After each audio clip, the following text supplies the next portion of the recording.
So do you remember the Challenger a couple of years ago? The 70 Challenger Trans Am car?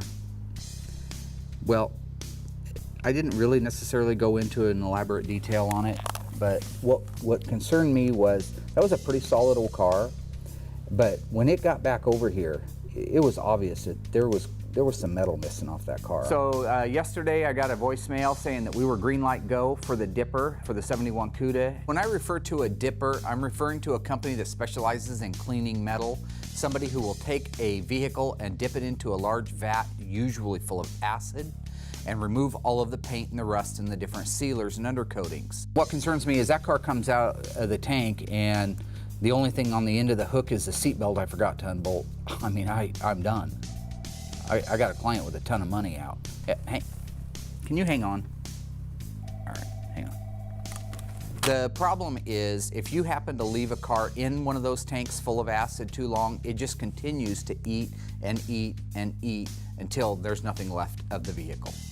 Is there any way to make sure that we get all of the paint, all of the rust, all of the seam sealer, all of the undercoating off of the car with the least amount of removal of the actual metal that we still need to be able to restore the car? And now I got a call. 1 second again. You know what I'm saying? I mean, it would spend less time in there than that. Now, I know. I'll tell you what worries me, and I've been worried about it since the beginning.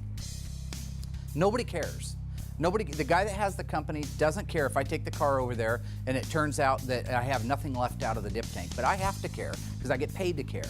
I know, I know, you want super perfect, but that's not. Hey, it's just, that's how it goes.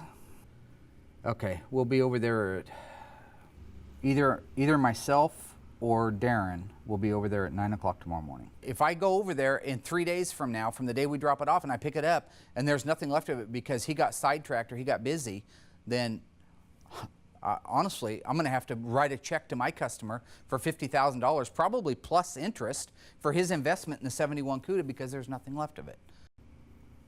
Okay, bye.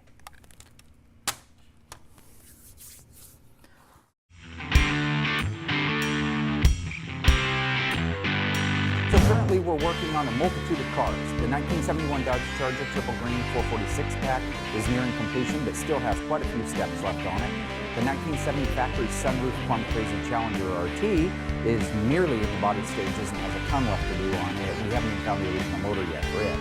The 1971 Triple Black 344-speed Cuda is also on the slate to get restored this spring. And I have to get the 71 446-barrel Shaker Hood Tour Red Cuda over to the dipper, which worries me even to this last minute about taking it in and putting a big vat full of acid. Is there anything else I can add? Yes, actually there is. There's a 1970 Cuda job that I hustled, 383 automatic, numbers matching, rally red car. That's supposed to get dropped off, I think, yeah.